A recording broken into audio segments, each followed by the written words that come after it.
I'm Justin Mott, and welcome to my home in Hanoi, Vietnam. And today's episode is for all you photographers out there thinking of making the transition into becoming a hybrid shooter out there. So shooting photos and video. For many of you out there, you're going to be naive enough to think that it's going to be an easy jump, both creatively and technically. And simply put, it's not. So I've made a list of common mistakes that photographers make out there when they start shooting video.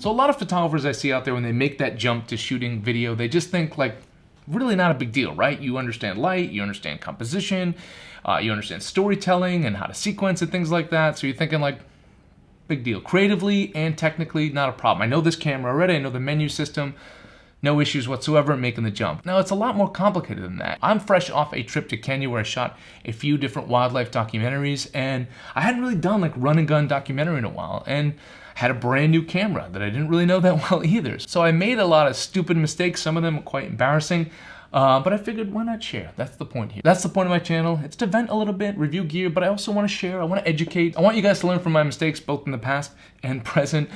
So today I'm going to talk about the most common mistakes that I see photographers make when they start shooting video. Now, the first mistake I see people make, and biggest mistake you're going to make, is not having a plan. Now, with photos, you need a plan as well, of course. If I'm going to go do a story, I need to do research. I need to understand who the character is. I need to get access to that character. I need to understand, like, of course, what camera I'm going to need to bring for that story.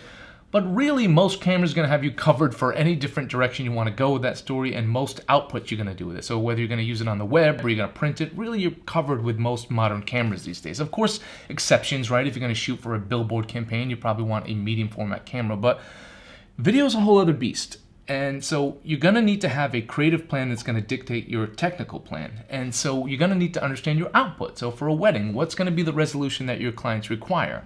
Right? If you're shooting a documentary, is it going to end up on YouTube, or is it going to end up on your website, or do you plan for it to end up in film festivals or on television? A lot of you photographers out there might just say, well, I'll just do it like stills, right? I'll just shoot at the highest possible res, have the best possible file, and I'll be fine. Well, no, because there's a lot of headaches that go into it, a lot of problems that can exist. But with video, it's different. If you're going to shoot at these high-res codecs, you're going to shoot in Apple ProRes like I thought I was going to do for my documentary. I thought, all right, I'm going to record to my Atmos Ninja, and I'm going to record at Apple ProRes RAW.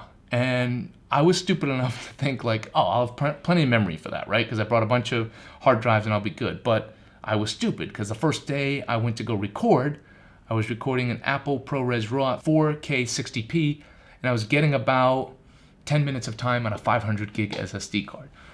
And in addition to that, my HDMI cable was not strong enough, so the signal kept cutting out, and my memory cards weren't fast enough to handle it. So I had to scale it back. I had to dial it back. So that's what I mean about the creative part dictating the technical part. So knowing what you're going to shoot, know what realistically you're going to shoot, and then buying all the accessories that go along with that. So buying better HDMI cables, buying faster memory cards or SSD cards, and then buying enough memory. So for me, I bought this Sony FX3 about 2 days before my shoot. So yeah, I made just about every mistake you can have. I didn't understand the camera that well. I didn't understand the size of the files. I just wanted like the maximum. I was like, what's the raw equivalent for stills? I just want that, like the best possible file, but not realizing all the headaches that go along with that for storage and even just your camera being able to handle those files. So the next mistake I see people make, and many of us are guilty of doing this, is like you're gonna buy equipment before like a big trip or before a big shoot, right? You landed that big shoot, so you wanna like upgrade your gear, right? You got that big commercial job or that first big wedding, or your first big documentary, and you want to upgrade your gear. So you upgrade it. If you, like me, you upgraded it with 48 hours before you shoot, which that's for a whole bunch of other reasons, but I did a whole separate episode about that. I'll put a link up here to that episode, but get to know your equipment. That's a huge mistake. That's a big mistake that I made. So I just figured, like a lot of photographers out there, I figured, all right, cool. I know the Sony menu system. I don't love it, but I know it, so I can kind of figure it out for video, because I know it for stills. No. It was a mess, because video is so different than stills. You need to understand so many different things. You need to understand your Kodak, you need to understand your resolution, you need to understand the audio settings. There's also a lot of settings, like if you do this, it changes that. So if you change X, it's gonna change Y. And with photography, it's just not really like that. It's pretty simple, it's a lot more clear.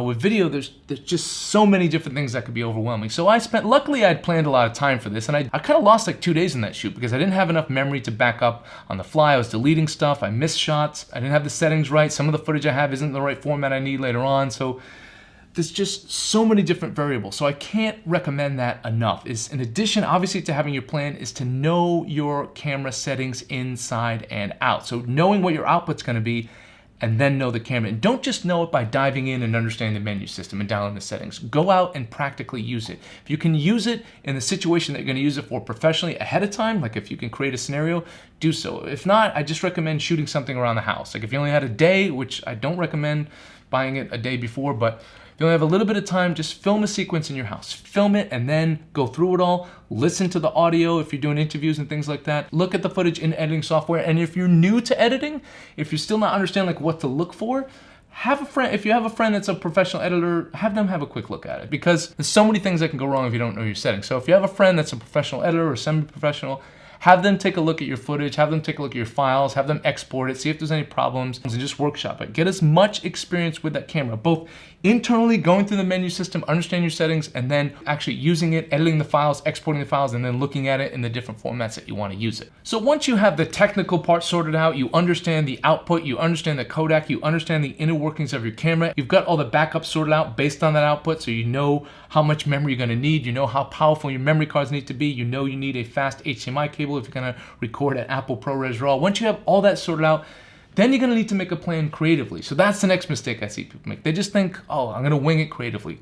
Don't make that mistake. You're gonna need a plan. You're gonna need to figure out how you're gonna shoot this. Now with stills, you're just like, okay, I'm gonna shoot, I'm gonna do travel stuff. I'm just gonna like shoot what I find interesting. Or if you're doing documentary, I'm just gonna follow that person with my camera. With video, you're gonna need to figure out your movement. Are you gonna shoot more run and gun style, right? Are you just gonna go handheld? Or do you want a rig? Or do you want like a cine saddle, like a little beanbag thing you keep here?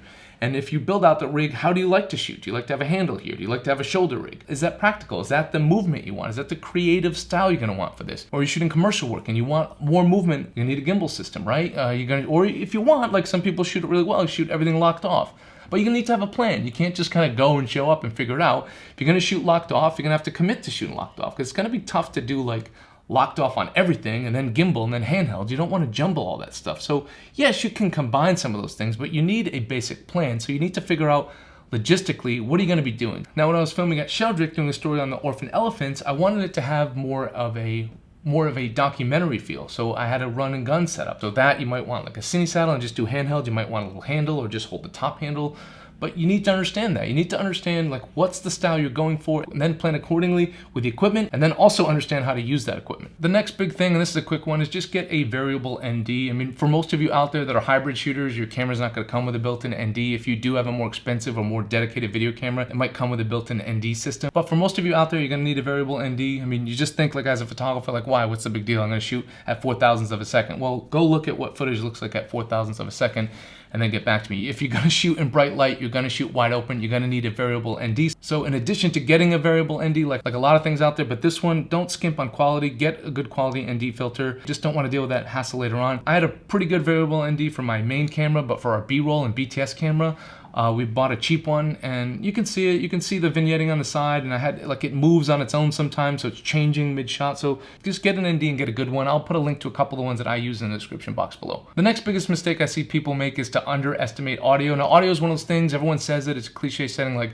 you mess up audio, you mess up everything, right? Really, like you don't notice it until you notice it. And if you do notice it, it means something went drastically wrong. So understand audio levels, understand audio settings, understand what you're gonna be shooting and what equipment you're gonna need. Right here would be a good segue for me to talk about what my new audio setup here. So I've got a brand new Deity shotgun mic. This is the S Mic 2. Actually, the fine people over at Deity have gifted me this microphone because of my rhino fart video. That's how my relationship started. I've talked about that before, but this mic works well in my studio. I've got a separate shotgun mic on my camera for collecting ambient audio, and then I've got a set of wireless microphones for when I'm doing interviews. So, you need to understand audio. In addition to the equipment, you need to understand the settings, but just audio in general, right? Like if I've got a shotgun mic and my wife's filming me and I'm talking and I'm like 20 feet away, it's gonna sound awful.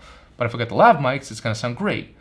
Or if I'm doing ambient audio and it's on camera, but I've got an Atmos with a fan on it, it was picking up a lot of that audio. So I needed to collect audio separately. So you might need a separate audio recorder, or you might need a wireless device like I have here from Deity. I'll list my whole audio kit out there because I didn't really have it dialed in fully for the shoot. I kind of figured it out on the fly. And again, mistake that I made, I don't want you guys to make it. So understand if you're going to be doing audio at a wedding, if you're doing audio for documentary, understand the equipment that you need and understand the settings in camera so you can get the most out of it. If your audio is peaking, it can't be saved. It's like highlights, right? You can't bring it back. So get it right the first time. And again, the way you get it right is just by practicing. Film some interviews of yourself, try lavalier mic, try shotgun mic, try different scenarios, different distances, see what it sounds like when you're here. See what it sounds like when you're way back here, just to understand it. Then you'll know what to buy and how to plan accordingly. So you've got the technical part figured out for audio, for video, you've got your output, you've got all the accessories that you need, all the memory figured out. Creatively, you know how you're gonna shoot, whether you're gonna shoot gimbal, handheld, locked off, whatever. Now, the last mistake I see people make is not having a shot list. And I know people think that's just for commercial work, right? Well, I'm gonna do a commercial video, I need to have a shot list, I'm gonna work with an ad team, all that. It's not just commercial. You need it for documentary, you need it for weddings, you need it for everything. Video's complicated. It doesn't just like seem together on its own. It doesn't magically come together on its own. You have to plan. You have to shoot accordingly. You have to build sequences.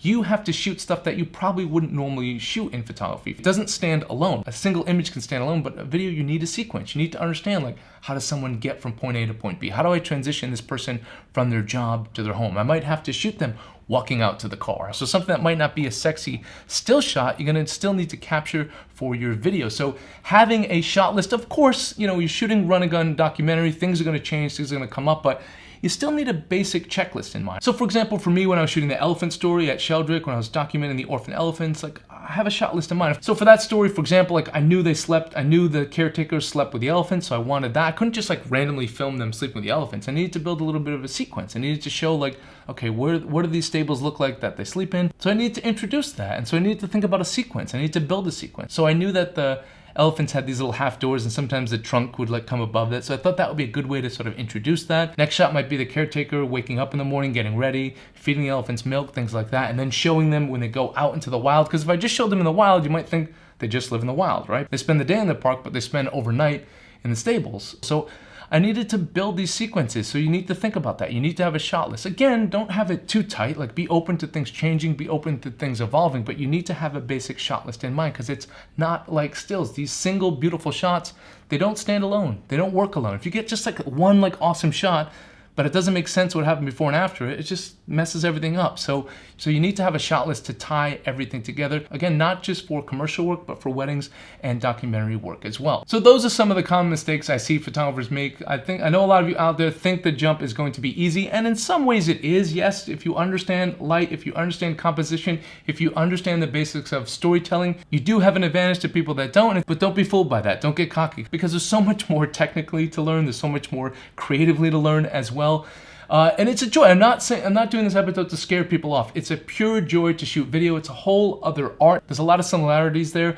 So all the things that you probably love about photography, you might also love about video as well. So this isn't meant to discourage you guys out there. It's just meant to encourage you to have a plan, to go and prepared so you don't make some of the same mistakes that I made through the years, or even some of the mistakes that I made most recently in Kenya. So thank you guys for tuning in. I hope you enjoyed this episode. If you have any questions for me, any questions about my rig, any questions about my gear, I'll put a link to my gear, my brand new video setup, so you have an idea of the equipment that I use. Thank you guys for tuning in. Don't forget to check out my online store at justinmott.com. Don't forget to like, share, and subscribe, and don't forget to have a wonderful day.